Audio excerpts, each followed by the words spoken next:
Welcome to We Know Texas Vino, the show where we uncork the stories and science and the soul behind Texas wines. Today we're heading deep into the heart of hill country where limestone, soils, and elevation and intention come together at one of the most respected wineries in the state. I'm going to try to say this right again. Perissos. I keep trying to remember. Perissos Vineyard and Winery. I don't know why I had trouble saying vineyard and winery. Known for their commitment to estate-grown fruit, expressive Rhones and Spanish varietals, and hands-on approach that lets the vineyard speak first. Perissos is true benchmark of what Texas wine can be with passion meets precision. From vineyard decisions to the bottle in your glass, we're diving into what makes Perissos not just a winery, but a philosophy rooted in faith, family, and the future of Texas viticulture. So pour yourself a glass, settle in, and get ready to know Texas vino at Perissos style. Welcome to the show. We have Newt here. Yes, sir. Introduce yourself, Newt, for us. Yes, my name is Newt Kamel. I am the assistant winemaker here at Perissos Vineyard Winery. Thank you so much for having me on. It is an honor to have you on here. Now, I have to say this. Has anybody given you a hard time and give you Monty Python quotes? All the time. All the time. That was one of the nicknames in college. One of the nicknames in college. Oh, okay, good. I mean, I don't feel bad because that was the only way I would remember your name. It is very memorable. And I love Monty Python. It is hilarious. Oh, man. Well, before we get deep into the show, what have you poured for us now and what were you going to pour for us later? Yes. So I have poured our Estate Picpoul Blanc, vintage 2023.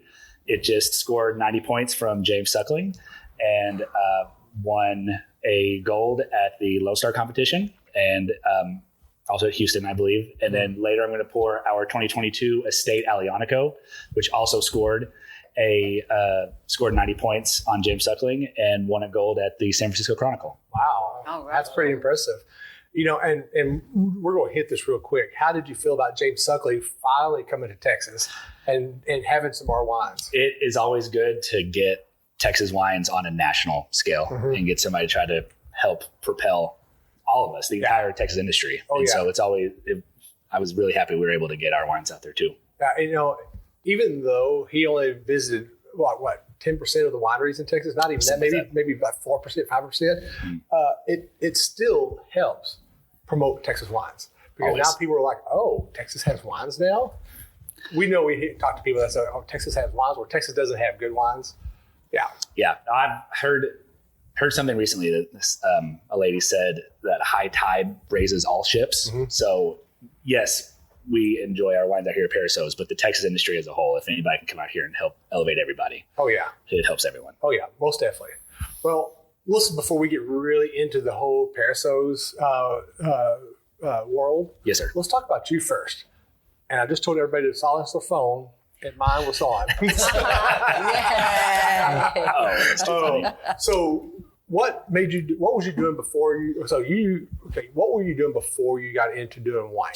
Yeah, wine was never on my radar. Okay. I'm originally from Albany, Texas, outside of Abilene. My mom was a big Red Raider, and I knew for a long time I was going to Texas Tech.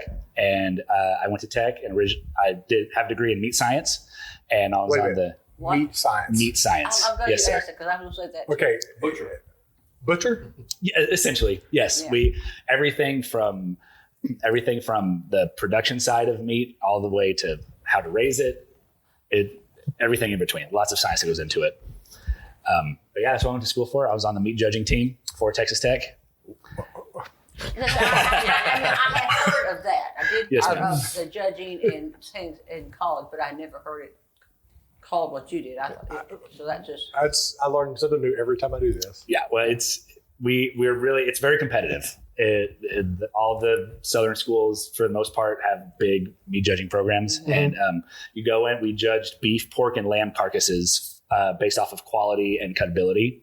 So, we literally walk in, there'd be a class of 4 beef carcasses hanging from the ceiling, and you would place them 1, 2, 3, 4 based off of brown quality. So prime always wins. So if you walk in, like wine tasting. Exactly.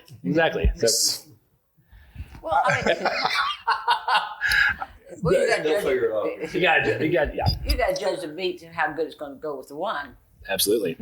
That's interesting. So what made you decide to go from meat science to wine science? Well, COVID did a lot of to a liquid. Exactly. So COVID did a lot of negative things. COVID was a very rough time, but I am thankful for the COVID time and the mindset of how I got into this whole industry. Summer of 2020 was my last summer before I graduated from Texas Tech, and I had to have an internship. And that spring I had been interviewing with HEB, trying to do like research and development or meat procurement. Mm-hmm. And when COVID happened, it all world went to hell, Right. I never heard back from any of them. And I also food science degree at Texas Tech, and my food science advisor had a connection at Llano Estacado Winery out there in Lubbock. And she said, well, no matter if there's COVID or not, they're going to harvest wine grapes. Mm-hmm. And I was 22 years old. I was like, wine's fun, let's go. I enjoyed science. I worked. And so I was like, sure, let's go see what this is about. And with no intention of staying for a long period of time. So I was a lab intern and throughout harvest and did all the chemistry, all the everything. And I just fell in love with winemaking. Awesome. And they offered me a full-time job, which when you're straight out of college, you're like, that's a great idea. Yeah. So I stayed out there. I took a gap year, went back to school and got a master's in food science. And my thesis project was, I was looking at aroma compounds with different kinds of during fermentation. Mm-hmm. So I did a co-fermentation of Viognier and Syrah with different amounts of Viognier added to the Syrah fermentation to see what the difference was between each of the percentages as they went up. And it was a really fun time. I really enjoyed it. So can you go ahead and recite all that for you, Snap? No, I'll recite my entire thesis, yes, from memory. No, that was a crazy time. My aha wine was a Syrah from Côte Rôtie, which in the Côte Rôtie is the northernmost part of the northern Rhone Valley. And they are known for co-fermenting 5% Viognier into Syrah. And I tasted it and I was like, this is fantastic. I have to make this. So for our listeners out there, co-fermenting, and make sure I understand this, is yes, sir. During your Syrah fermenting, you're actually taking the skins and the juice of the Viognier and actually put it into the Syrah. That is correct. And in my case, it was skins that had just come out of the press. So it was mostly just the skins and the pulp and things. Mm-hmm. Okay. Interesting. We were talking last night, things just run in my head. Mm. Now you just added another thing into my processing unit that now I'm going to lay in bed and I'm going to think at night. Thank you. You're welcome. You're welcome. That's what I strive to do. Give everyone more knowledge. Yeah. So you did this. You finally I want to do this wine thing. I really like this. So what was your very first, what's the word I'm looking for, vintage that you actually was able to sell? 2020 was my, what are we talking about? Yeah. Sorry, your varietal. Sorry, not vintage, your varietal. My first varietal, like I worked at Llano. Yeah. Let me think. That the 2020 vintage of Sauvignon Blanc was the first one that we bottled. Okay. When I worked at Llano Estacado. Okay. Which is long since gone, of course, right. Sauvignon Blanc.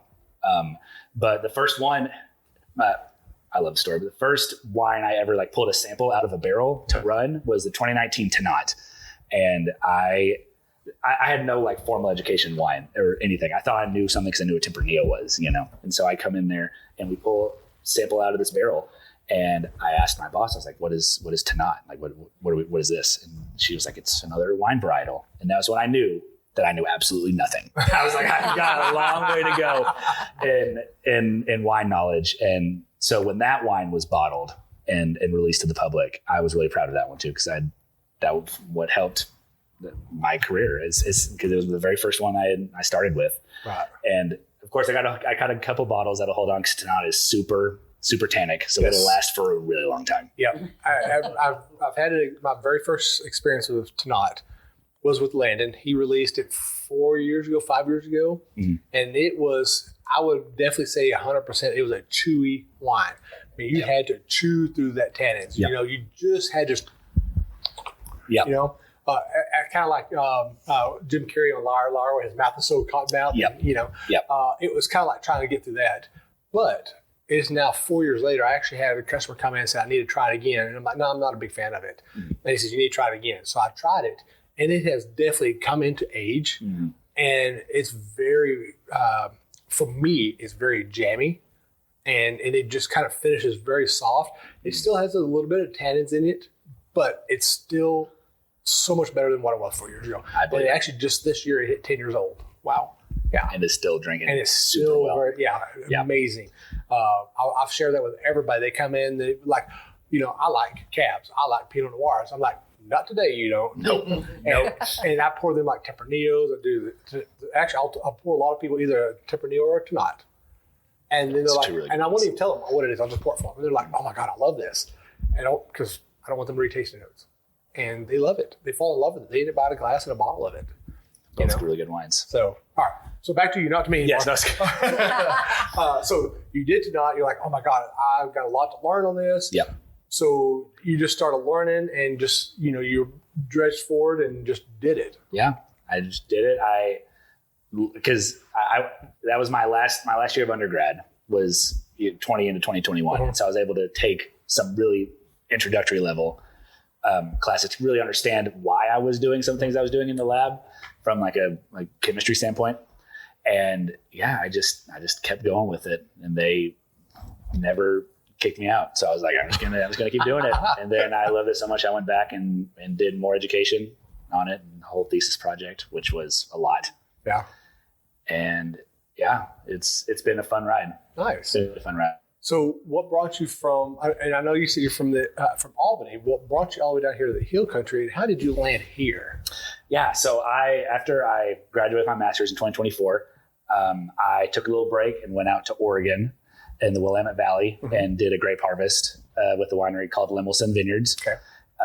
Really fun time. When I went out there, it was August and September, and it got to like 85 degrees, and my boss came out and they were like, oh my God, are you okay? You're drinking enough water? You're working outside? Are you in the shade? You need to come inside for a little bit. I said, do you know where I'm from? Like this 85, this is a beautiful, perfect day. This is perfect. Yeah. And because I wanted to travel and learn somewhere else work with Pinot Noir, which don't have hardly any of here in Texas. Right. And so I wanted to learn something new, something different. And I knew I was going to come down here to the Hill Country. My fiance is from south of San Marcos. Okay. And so it was always going to come down here somewhere. And the gentleman who was assistant winemaker before me here at Perissos, he and I went to Tech together. And when I was looking for a place to work, put my feelers out there, I texted him. I said, do you know of anybody that's hiring down there? And he said, well, I'm about to go to Australia for a harvest. Do you want to come down here and interview? I said, absolutely, I do. And our head winemaker here, his name is Brent Poppy. He is also Texas Tech grad from San Angelo. And we hit it off super well during the interview process. And we're like, this is the place to be. Texas. Same part of Texas. Wow. Yes, ma'am. So it's all been God has had a hand in the whole thing. Nice. I'm very, very fortunate. Very thankful. So what was your very first varietal that you got to harvest and actually make wine here? Our Viognier from this past vintage, 2025. Okay. Viognier is always the first to bud out here on our estate. And this year it was no different. And it was a little hectic because it was far enough into the ripeness process when all those rains hit on the 4th of July that we needed to get it picked and get out of the vineyard before it all was ruined. But but it's turned to a really beautiful wine, and we'll bottle it sometime this upcoming spring and probably be released next year or so. And I'm really proud of it. It's going to be a really delicious wine. Nice. Okay, so you get here. Now you got to know a little bit of history of this place. Yes, sir. Perissos. One of these days I'm going to learn this English language. Well, that's the funny, because don't beat yourself up too bad, because Perissos is not an English word. Okay. Perissos is a Greek word meaning exceeding abundantly beyond what is imagined or hoped for. That word came out of Ephesians 3:20, and that is our mantra. It's what we strive for here at Perissos. When people are coming in, we want to exceed their expectations of their time here, the wine that they have, how hospitable we can be to them and give them a good time and a good experience. Well, what I saw downstairs in your tasting room, I think you've done that. Well, thank you. I mean, it's very busy. People are very jovial. It looks like they're having a great time. So I think y'all have done that. Well, thank you. So how did they land on this place right here? How did they find this lot that they want to open this tasting room and vineyard up? Yeah, so our owners are Seth and Laura Martin. They originally were doing custom home building in the Austin area. In 1998, Seth started planting little tiny test vineyards, about 2 rows each, in 5 different locations in and around Austin. They had built some wine cellars for people in their custom homes. They're like, this wine thing is kind of really cool. And they got to see lots of cool bottles and taste lots of fun wine. So they're like, why don't we try to do something like this? And out of all those test vineyards, they found that the grapes did the best in decomposing granite gravel soil. And so they looked for a plot that had that exact soil type. And so out here in the Llano Uplift, that is the main soil type, is decomposing granite gravel. And they found this place, bought it in 2004. They planted their first vines here in 2005 and broke ground on the tasting room 2006. Originally, they planted 13 different varieties, like 2 rows of each, to try to figure out what was going to grow the best in this specific spot. And then from there, expand and make like commercial blocks of things. Yes, it broke ground in 2006 on the tasting room, and it wasn't open until 2009, where Seth could have his first estate grown wine. He made a big deal to wait until then. And this was always, he was planning on this whole thing being like a little side project. Right. And then 2008 housing crisis happened, and his house building business didn't do so hot throughout that whole time. So then he really poured everything into here. That's where a lot of his faith in the Lord and everything, and why we push all that too. He feels like this was God's calling for him to come build this place. So he built this original part of the winery that we're in right now, and y'all got to see downstairs. It was everything. It was the tasting room. It was the tank room. It was everything. And then they built this 3-bedroom house that we're in right now on top of it, where he and his wife lived with their 5 children for a number of years. Yeah. I'm sitting just trying to imagine 5 kids in a 3-bedroom house. I've heard lots of stories. How many people got thrown off the balcony? I have met all 5 kids, so they have all survived. So okay.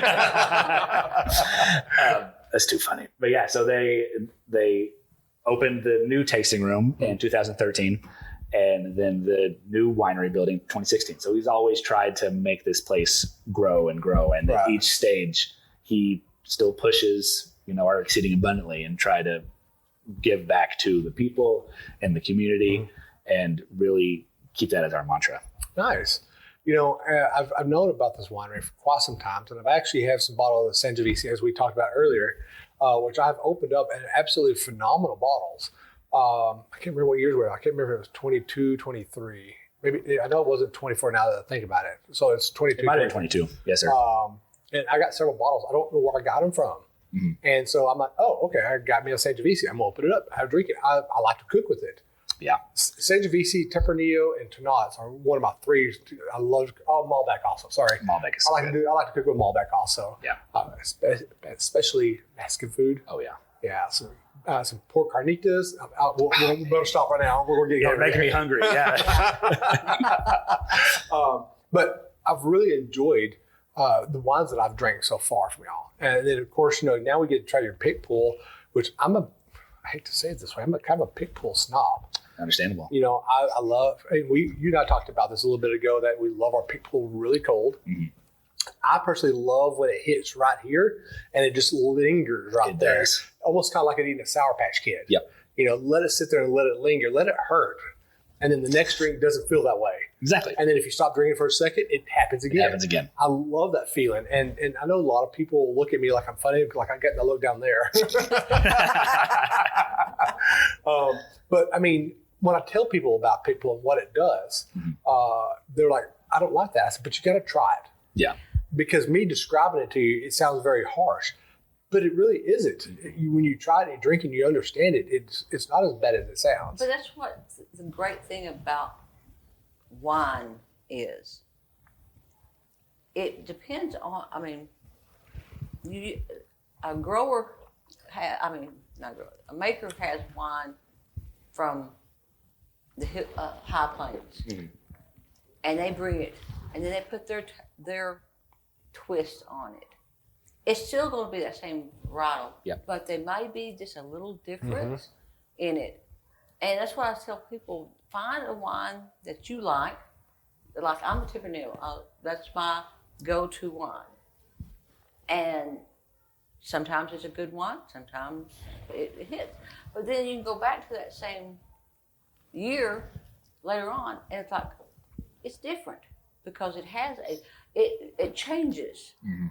And your taste buds mature. You are, as we like to say, recalibrate itself. That's a good way to look at it. Yeah. That's a story to talk about right there. Go to the episodes, people, you'll see. Yeah. But it is. And he's always made fun of me because I started out with sweet, which is typical wine drinkers. They start out with this truly sweet. Yeah. And I told Hutch over here the other day, I thought, I enjoy the drier wines now, which before, because I've noticed Texas dry wine doesn't have that tannins as bad as California or Spain or something like that. And that's what a lot of people don't like is that tannins in it. But sometimes it's a good thing. Yeah, I agree. So. Everyone's got to start. Everyone has an introductory wine too. When I do tastings, I always bring Pinot Grigio or Pinot Noir.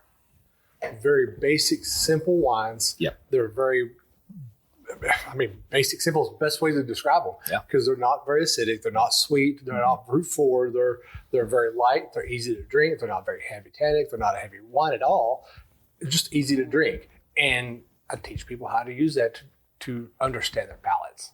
So it's actually fun when you get somebody who wants to learn. Yeah. And once again, this is for our viewers out there. When we talk about sampling a wine and we say individual, says it's good or bad, does not mean don't drink it. Absolutely. At that time, your taste buds are a certain way. Like Glenda was saying, you go away and come back, a piece of food, an event, a temperature. We were talking earlier about cold. How cold do you like it? How cold? The bottom line is, what do you like in wines? Yeah. And it doesn't matter if fish, pig, cow, chicken. There is no law that says thou shalt only drink a certain cold wine. Yeah. And it all goes back to find your favorite, a Tempranillo. All right. So you go to this place, try their Tempranillo. Interesting. Because you're in a different environment. Yeah, that plays a key. Air. We learned today about the water going down through the cracks of the limestone, and that's where the roots go. So your roots go down to find, and what do they find down at the bottom of this? Is the soil that is so great down here. Yep. Yeah. So you get a strong plant because they have to get down in there. Yep. A strong plant makes a very nice Wonderful tasting wine. Wines out here in the hill country are off the hook. Next level, yeah. And I'm glad y'all enjoyed them. Yeah. It's just like, I'm going to take that and go sit in the corner. You should. I wouldn't blame you at all. I don't want to take anything away from the high plains. Their wines are great. But there is something totally different about the hill country wine. Yeah. Yeah. And that is one of the amazing words I think it's the limestone. the limestone. About Texas wine, though. Each region has their own personality. Are we in the Llano Uplift? So technically, yes. Yeah, the Llano Uplift, the AVA has not officially been approved yet. It's in the process of being approved. Oh, okay. But when it does finish the approval process, because it's like in the tail end of it, it'll be here soon, I think. Wow. So that will make 8 AVAs for Texas? Or yes. 8 or 9. 8 or 9. But I know there's 2 over in Mason. So you got, because you got those 2 over there, because you got I think Mason AVA, and then you got another AVA inside of it. Yeah, and they're working on, because when Llano Uplift gets approved, there is one around Mason that's also going to get approved. Yeah. I don't know if it has been approved already or not, but yes, this will be the Llano Uplift. Interesting. I know that every time I come down here, granted, not all the grapes, all the wineries can be 100% estate due to limited space, and a lot of people get stuff in from the high plains. But when you get a good estate wine from the hill country, you always find that it's always going to taste different than anywhere else. And what's even more crazy, and we were just talking about this just earlier, is that you can go 5 miles down the road and it's completely day and night. Yep. 100%. And it's crazy when it comes to drinking wine like that. Yeah. In fact, actually, even going through my wine ambassador, I was talking to Kelsey, and we were talking about cabs in the 5 different parts of Texas, and all 5 of those will be something different, and you eat it with something different. Yep. Just thinking about that blows my mind. So they finally decided to get the spot, they get the tasting room built up, they get everything going. Were they 100% estate for a while, or did they eventually bring in fruit from the hill country? They did. We did start. I don't remember what year, but we started bringing in fruit from the high plains, really just as a hedge our bet kind of situation in case anything terrible happened here at the estate, or vice versa. And we're not 100% on one area in case something happens. We'll have. Yeah, the vintage won't be lost. Right. But we pride ourselves in making 100% Texas fruit. So Texas wine. How many acres they have right here right now? We have about 18 acres on the estate, 16 to 18 acres. And they started out with, you said 13 varietals and did 2 rows each. Yes. So you're looking at what, a little less than an acre? It varies. Our pick pool is right at 2 acres. Okay. And our Alianico is the largest. It's like 2.5 to 3 acres. Okay. But each plot has its own separate acreage. I'm sitting here I'm thinking about the harvest, and I'm like, man, y'all need a lot of volunteers. Would y'all machine harvest? No, it's all 100% hand harvested. And that's why our vines too, I don't know if y'all noticed when you came in, like the vines are taller than a lot of other vines in the state or anywhere else. They did that just, it's very helpful because everything is like right at hand height. Break your back. Exactly. Yeah, because it helps you're not down like this harvesting your cup, so or you're sitting on a bucket. Exactly. I've seen I've done some harvests with a lot of different vineyards, and there's been guys that created these little chairs on wheels, and they will sit there and literally harvest, and they had the bucket underneath them, and they'll just slop the grapes underneath it, and they'll just roll down the hill. Yeah. And I'm sitting there like, one day you're going to find a wrong spot, and you're just going to take off. And there ain't nothing you do. No breaks. You're just going to go. Yeah. Yeah. So hand harvest everything here. How many volunteers y'all end up having come out there? Oh man, y'all have enough to actually get it all harvested? We do, yeah, because we have our core vineyard crew that will come out. But on our larger acreage varieties, because everything is harvested at separate times. Right. Everything here, I think there was maybe like a week at minimum in between each variety.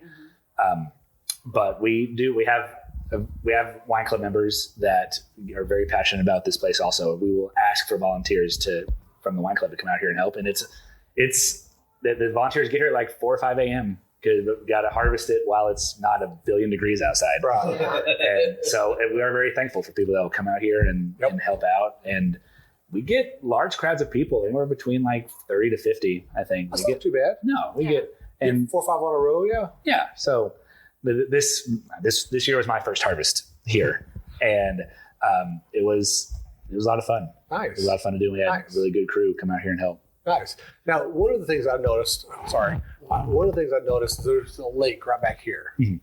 Now, where is the land according to that lake? And if it ever fills up, has it flown over into the vineyard? Not that I'm aware of. Okay. I will say when the major flooding happened, 4th of July, I was out here on the property, and every road out of here was closed. So like my fiance and I were here because I live on the property, and we had to go like run, grab HEB, get food, and come right back. And by the time we'd gotten back, every road out of here was closed. Like Park Road 4 on either side was shut down. The road in between Kingsland and Marble Falls was shut down. Between Kingsland and Llano was all shut down. Like we were out here on our little island. But we are not at the bottom of the valley. We're in the lower part of the valley for sure, but we were just walking out and we saw water like come through the parking lot and the things. But this was not like the water did not stop here. Okay. And so we didn't see a lot of big damage like that. But it's always a fear with all the flooding and all the those heavy rains at that part of the year. It was a scary time. I bet. Yeah, I just sit there thinking about it. I mean, it's kind of scary to get locked in here and you can't go anywhere. But you know what? You got a nice supply of wine. Yep. If you don't have any food, you got wine. Yep. That's all you need. You'll fall asleep eventually. Exactly. Well, they did say they made a quick trip to HEB, so they had the food. So yeah. But I was going to ask earlier about the estate wines, and so do you find that the estate wines have a better taste because they don't get transported? Ooh, that's a good question. I mean, they stay right here from the processing to the whole 9 yards. They're not put in a truck and rattled around or extra temperatures out there somewhere. Yeah, no, of course. I definitely. I don't know if I would categorize it as good and bad, but it is for sure different. Especially the reds. Quality. Yeah. It. Those red grapes have 5 hours sitting on a truck minimum between High Plains and here. So by the time they get here, like we've tried to make rosé out of those grapes that get back down here, and it can be like really super dark rosé because it is sat on the skins for such a long time. Oh, so we will see that there's like sometimes a deeper color and those kind of stuff. But I mean, all of our estate wines, they have their own terroir, their own, like if you sit them side by side and you're doing things blindly, there is a very distinct taste on our estate that it's sometimes hard to, put into words, but it is delicious and I love them. But we love our High Plains fruit too. We have a good relationship with our farmers and, they bring some good fruit to us. A good question about bringing grapes from the High Plains to here. Are they brought in a refrigerated unit? Yes, ma'am. Okay, I never thought about that before because fruit in heat will continue to ripen. Well, actually, in grapes, in the heat, the wild yeast will actually kick in. Yeah. And you don't want wild yeast. Right. If you want more control over it, you don't want the wild yeast to kick in. So, yeah. Yeah. They, so we have 18-wheelers that are equipped with refrigeration. And so somebody has to get up there and help put everything off the truck, and it's usually me. And so it's nice. It'll be early in the morning. It's a nice, refreshing little wake up. Yeah. It's nice and cold in there. I'm not forklift certified.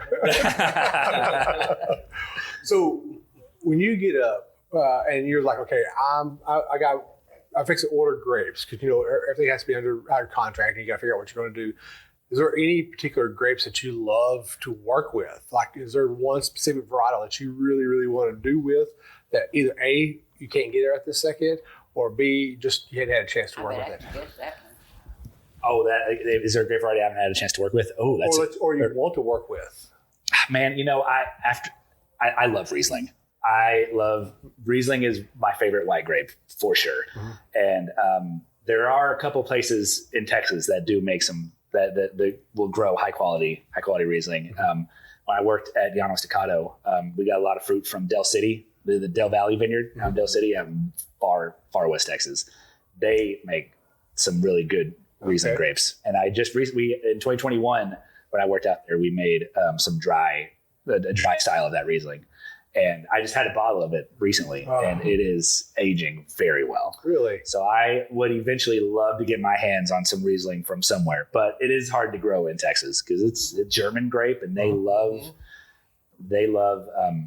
lots of cold weathers and things like that, which obviously we don't get a lot of, especially down here in the hill country. Oh yeah, and speaking of that, let's move off onto another cold weather grape, or actually cold weather wine, iced wine. Oh yes. So I recently got to talk to a guy from Niagara Falls. Okay. And they make a Cab Franc iced wine. And when he told me that they just let it hang until it gets to like 35 bricks, and then they wait till the seed gets frozen. And then I'm like, and they say it's like negative 10 degrees Celsius when that happens. And I'm sitting there like, man, I wish we could make an iced wine here. So I've actually devised an idea, and I'm going to throw it at you. Nitrogen. Interesting. Okay. Liquid nitrogen. You have a little nitrogen refrigerator, keeps the grape frozen, and you literally have somebody right in front of you go up with the nitrogen hose and freeze that grape. And clip it off and put it into the tank right away. Interesting. And go through that and get how much you need to make your nice, let's say 1 gallon, or 1 ton, and make ice wine out of it. I mean, I'm waiting for somebody to say, let's try this. Honestly, that's not a bad idea. I mean, it's a great idea to make ice wine. I love ice wine. I love it a lot. I have a bottle of that Cab Franc Reserve. I had a friend bring it to me when he went to Canada to that winery, and it's sitting on my shelf. And I don't want to open it because it's so hard to get that bottle. It is so hard to get those bottles. It is so hard to get those bottles. Oh, yeah. But I do love me some ice wine. I think that would be great if Texas was able to do something like that. Could you imagine? And that would be... If you decide to do that, let me know. I'll come down and help you harvest. Okay, and do all perfect. that. You'll be the first person I call. I will literally come down here and help you do that because it's my idea, and I wanted to help you from start to finish. No, absolutely. I think that'll be fun to do. I think it's a great idea. Let's do it. I'm always down to experiment. Let's do try different wines. Let's do some Tempranillo iced wine. That would be fantastic. Yeah, Now, you got to let it sit on the vine a little bit to get it to 35 bricks. Yep. And you go from there. Which is so much sugar. Oh, It's so much sugar. So much. But I've actually found a love for ice wine.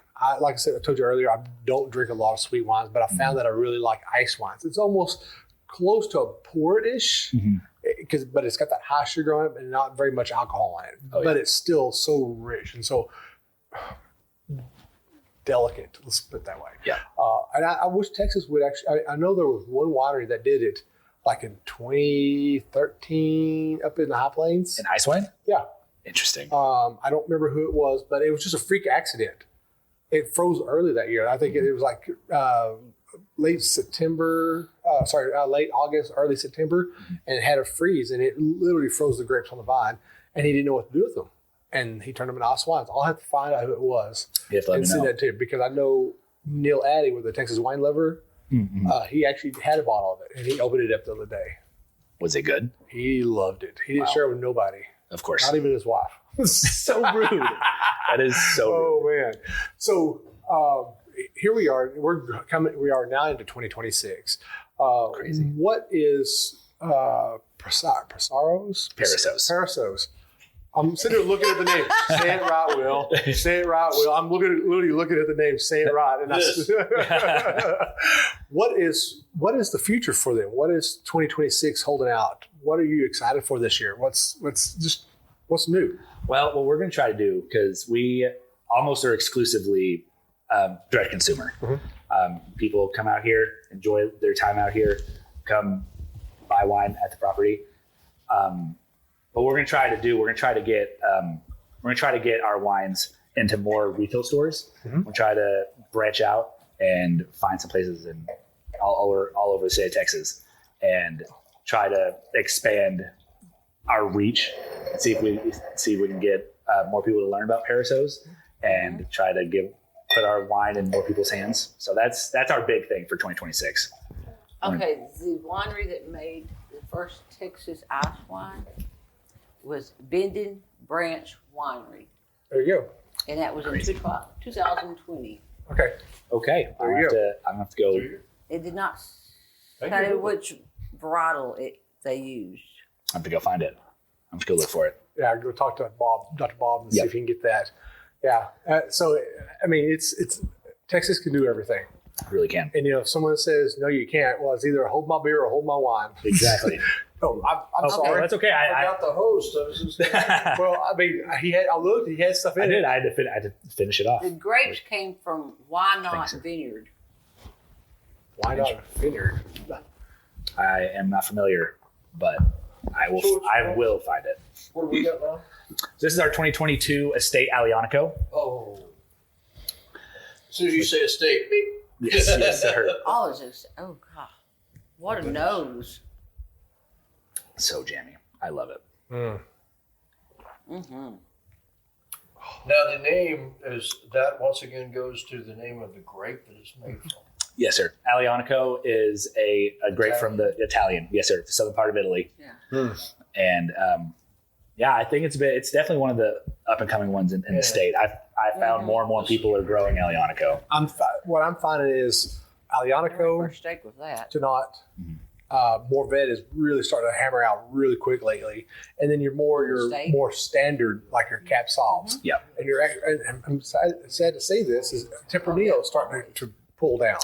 Yeah, but I mean everybody's growing Tempranillo. Yeah, because it grows so well here in Texas, and now everybody's starting to say, well, if you can grow Tempranillo, you can grow Tannat now.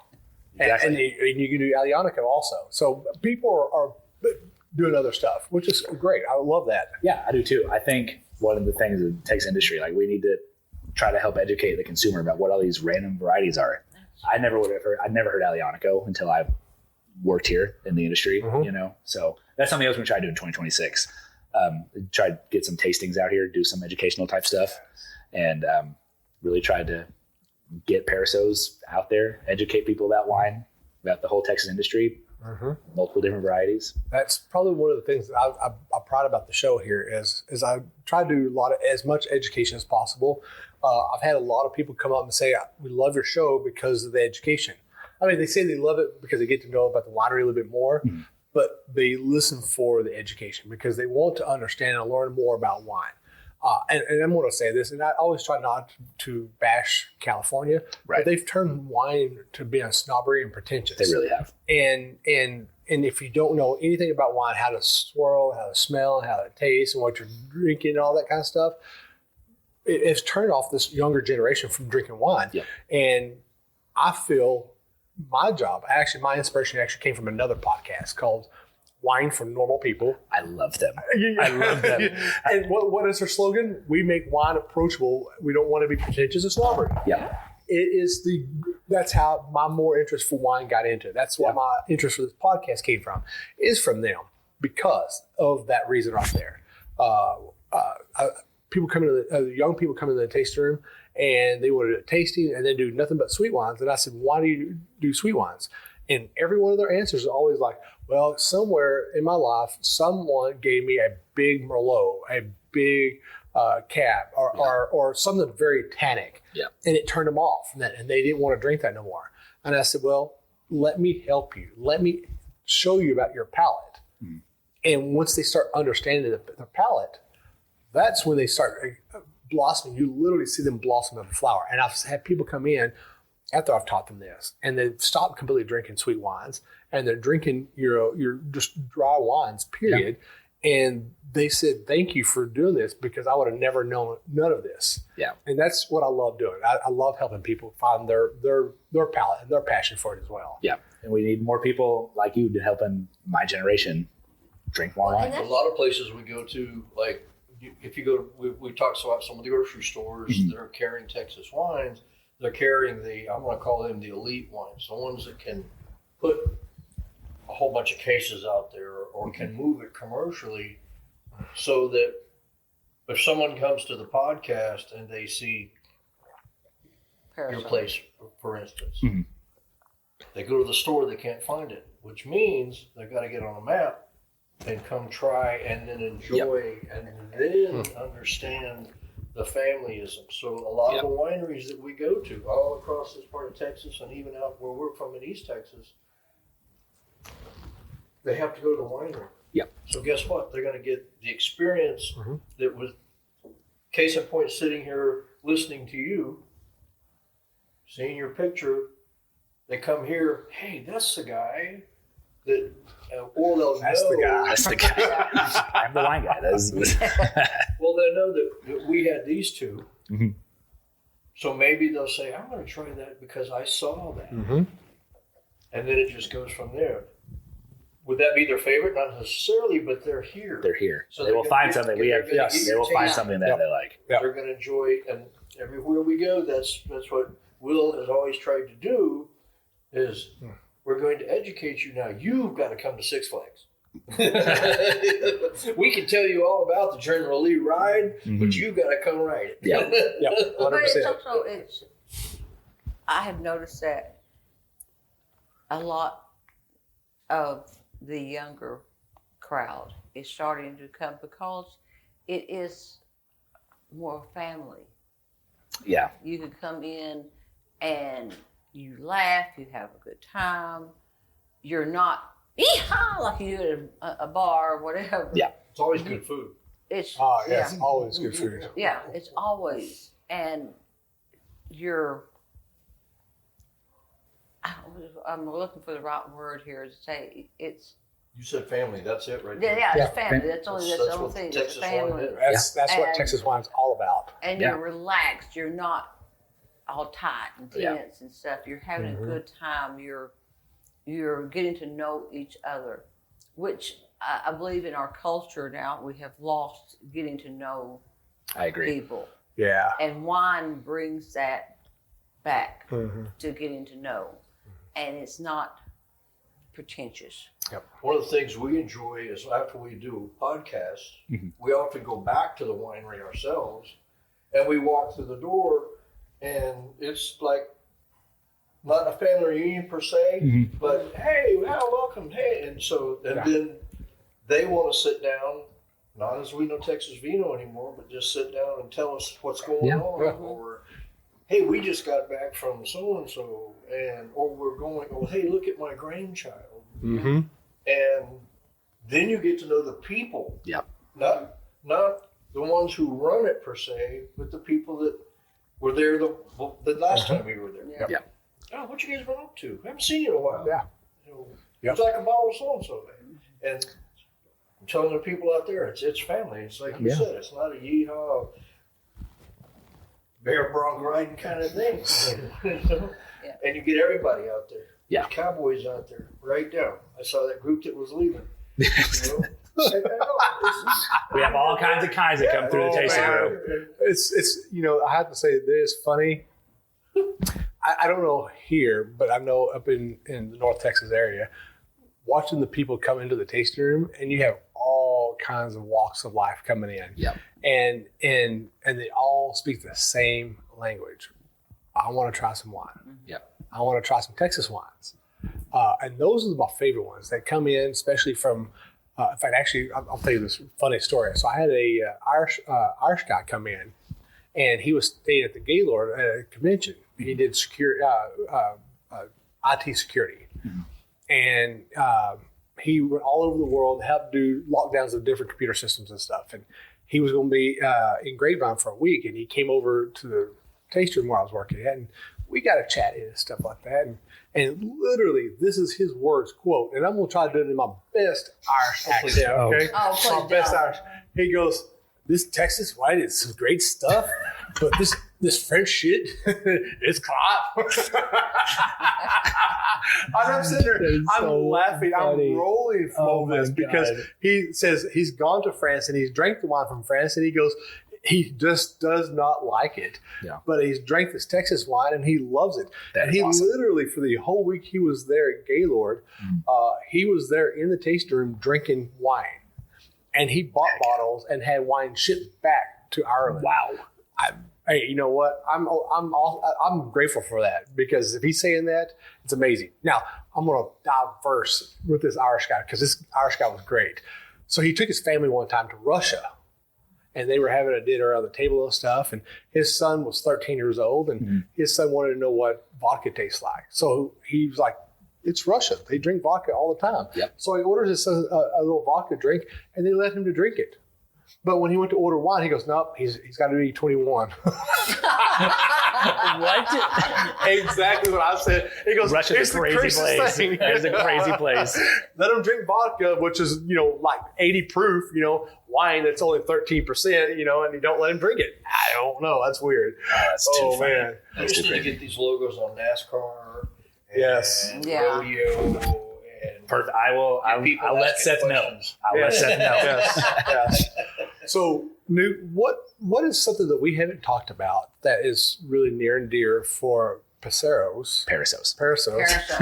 I'm not even making eye contact with him. That's okay. But I say this because I know I'm going to mess it up. I'm looking at it like Perissos. Yes. Like parasol, but it's parasol. I enunciate it, Perissos. Okay, so Jeff's going to get your inner Greek. Okay, so what is there anything that we didn't touch that is like near and dear with for everybody here? What the future's really holding out? What you're excited for that's coming up? Something that we haven't gotten to talk about yet. We have a gratis label that we offer for people to come in and purchase. And every quarter we do a new nonprofit, new charity that 90% of the proceeds of our gratis wine will go towards. And that is one of the many ways we try to give back to the community. Okay. During the 4th of July, floods and everything right after that, we partnered with Arc of Highland Lakes, and 90% of all those proceeds went to that organization to help give back to all of those flood victims. Okay. So each quarter we showcase a new charity, and that's something we try to do to give back and try to live, the Perissos exceeding abundantly. I like that. We visited so many wineries in this area, and they have all told us the same thing. 90%, or they had a fundraiser for flood victims. Yeah. I mean, it's just amazing. And it was about the family. Yeah, because I'm not. There were vineyards that got wiped out, and there were people that said, "What do you need? Yep. Here's some equipment." Family helping family. Yep. And beyond. Yeah, and I'm not. That's commendable. Yeah. It was so cool to see all that happen too, because everywhere I've grown up and lived, has been a very community oriented place, and down here in the Highland Lakes area is no different. So it's been very cool to feel like a part of another community. So, Newt, where can people find Perissos? Yes. Yeah. At the end of the show, I get it right. Yeah. So, where can people find Perissos and on online and on social media? Yeah. So the handle on Instagram, I believe, is Perissos Wine. I should know that. That's really bad of me. If someone can look up on Instagram. I asked him, is there any questions I should not touch? Well, that's okay. I should have memorized all our socials. But if you look up Perissos Wine on Instagram, it will. Perissos Vineyard and Winery. Okay, if Kylie watches this back, she will yell at me. Our social media Perissos Vineyard and Winery on Instagram. It's where you can find us, and our website, I believe, is perissoswine.com. And we are almost exclusively direct to consumer. You got to come out here and see the vineyard and come experience our tasting room. But that's the big thing for 2026 is we're going to try to get out there and get ourselves in more bottle shops and restaurants. Ship your wine. We do ship, yes, ma'am. Okay. You can't purchase online. No. Well, I knew you had the wine club, and you probably ship, but I wanted to make sure we have never really made it clear on the podcast that all the vineyards will ship wine. Yes, ma'am. If you can't make it out, we're 4.5 hours away. Yeah. It's a long way. And we try, during those summer months, we try really hard not to ship out. That's why we don't do wine club release during the hot summer months. No. So, like chocolate, you don't ship chocolate in the summertime. No, great. Well, we're going to take a little 5-minute break. We're going to go take a little quick restroom break. And then we're going to come back. We're going to do a quick little segment on wine education. And basically the topic's going to be on how and when do you know when to age your wine in a barrel? Beautiful. Quick little short 10, 15-minute segment, and then we're good. Okay? Perfect. So we'll be right back in just a second. Hi, this is Eric, buyer of Old Vine, Texas, your premier Texas wine tasting room in DFW, featuring 100% Texas wineries from all over the state. We are located at 403 East Broad Street in Mansfield, Texas, inside of the Ancora Event Center. We have weekly tastings, charcuterie, pizza, plenty of wines by the glass, and live music. Our wine club brings you an extended taste of Texas and other great perks. You can visit our website at oldvinetexas.com to sign up for our newsletter, check our open hours, and see special events and classes and more. Or you can find us on Facebook and Instagram at Old Vine, Texas. We'll see you soon.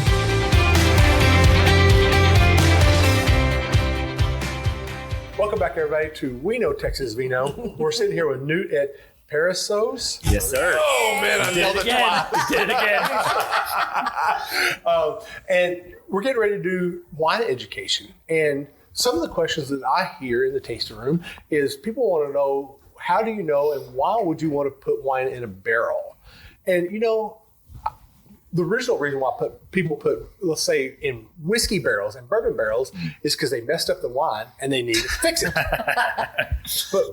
But what if the wine is not bad? Mm-hmm.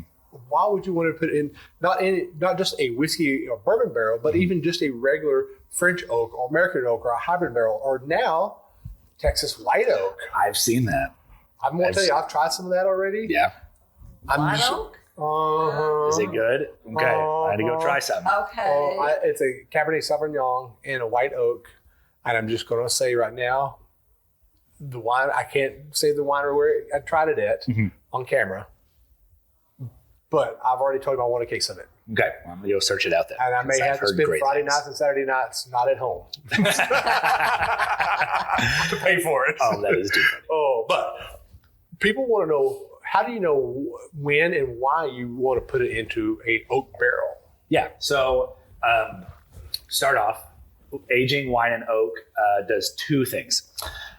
The first main thing is obviously you get the flavor and aromas from the oak. You get all those cinnamon flavors, baking spice, and vanilla, and it really helps complement a lot of wine flavors. The second thing that the oak barrel does is that it allows a small amount of oxygen through the wood, because wood is porous, not airtight.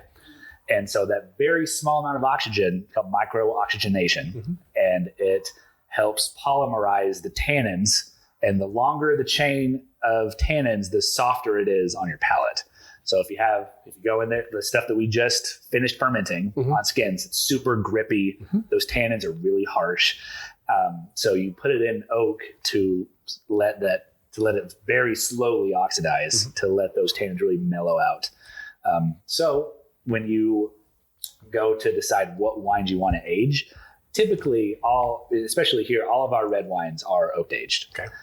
Not 100% brand new oak, because oak barrels by their third use are considered neutral. And so you can still use them as aging vessels because that oxygen transfer will always happen. But you won't get any of that new oak flavor and aroma. Okay. So we're around that 25%, 25% new oak threshold. So we don't do anything too crazy. But all of our reds are oak aged. Okay. Now from white wines, it's very stylistic preferences. Okay. Like this pick pull that we had was 100% stainless steel. Okay. It's one of those very acidic, very refreshing white wines. Same with our Viognier. A lot of people oak age their Viognier. Ours, which is estate Viognier, we also stainless steel age that one. So you really get all those aromas and flavors from the grape and not necessarily from the oak. Now, heavier white wines, Chardonnay is a great example of something that you oak age. A lot of those whites you will let go through malolactic fermentation, get real nerdy, and you add bacteria, and the malic acid that is present in all grapes, that's really harsh apple acid, will get converted into that softer lactic acid. Right. So it feels real heavy on your palate. Those wines typically will get aged in oak. Our Roussan, our Marsan, which are both from Texas High Plains, One Way Vineyard, are both oak aged. Nothing too crazy. We don't do like lots of new oak on those. It's just that oxygen transfer, the very small oxygenation process, really mellows out those heavy wines. It makes it great with Italian cream sauces and things like that, and delicious wines. Now, and you bring up a really good topic. We're going to hit quickly on this one too. So, you age your red wines in a barrel, but there's a lot of people who, one, can't afford a barrel. And so they age it by using staves in a stainless steel tank. Now, obviously, you don't get the micro-oxidation. Just like I can't say Perissos. It's okay. We all know what we're talking about. You're doing great. But how does that happen when you do it in a stainless steel tank and you're using staves instead of using a barrel? Well, I will say that there is technology that is being introduced into the wine industry that you have exactly what you described, stainless steel tank, drop oak staves in, And then there is a machine that does the micro oxygenation for it. Not you drop in. They're called stones. They're made of stainless steel, and it's connected to this big machine, which is connected to an oxygen tank. And you crank that thing on. You program it to the amount of oxygen you want into that tank, and it will oxygenate the wine like it is in an oak barrel. So it's like a fish tank. Basically, yeah. It doesn't bubble as much like a fish tank. On a claw. Yeah, exactly. But yeah, that technology does exist, and that technology we were talking about Tannat earlier. That technology was invented to help people like in Uruguay make Tannat drinkable, because it's almost non-drinkable the amount of tannins that are in Tannat. Yeah, and so they used to put the wine in clay pots. Have you thought about amphoras? about going maybe experimenting with what it would be like to make a batch of wine in the clay? Would love to make wine in amphora. I'm just going to say Tannat in an amphora. You know what? I'll tell you what, if you want to do that and do some ice wines, I'm here for it. Okay, perfect. I'll do that. I will come down here. I love terracotta pot wines. When I worked at Yano has a couple that they got from Italy. Right. I don't remember how old they are, but when I got there, they're pretty well used and loved. Yeah. And clay and concrete, that micro-oxygenation process happens because amphora and concrete are not airtight. Right. But it does not add the oak flavor because it's not oak. And my curiosity is, we've always laughed about this, and food and stuff. Who thought about eating an oyster? Who said stuffing it and eating this, or an eel, or something like that? Mm-hmm. Who was find out how did they figure out that oak enhanced the flavor of the wine like it did? Well, that is just so fascinating how they come about that. From my understanding, my understanding, it all happened by accident. They were just trying to find vessels to hold the wine. That's where those amphoras were the first iteration of holding wine, because they're like that cone shape, and so they dug holes in the ground. We're talking like Roman times. They dug holes in the ground and put the amphora in the ground, and the air or the ground helped refrigerate the wine essentially, because it didn't get as hot in the ground. And they make barrels, and they experimented. I think I could be, completely wrong, but they tried with multiple different species of wood, and they went on oak because mainly it was easy to make barrels out of the oak. Right. Not necessarily that the oak tasted good. That was just a happy accident. Right. But the way that the oak tree grows, it's easy to make staves out of and then make barrels. Interesting. Yeah. Well, it's again, one of the things that I love about doing the show is the education, and this kind of stuff right here helps people understand more about wine and why it happens and how it happens the way it does. And I know here in Texas that we are always experimenting with some new technique, some new form. And like right now, we've talked about the Texas White Oak. There is what they call it. Is it the Texas White Oak Initiative?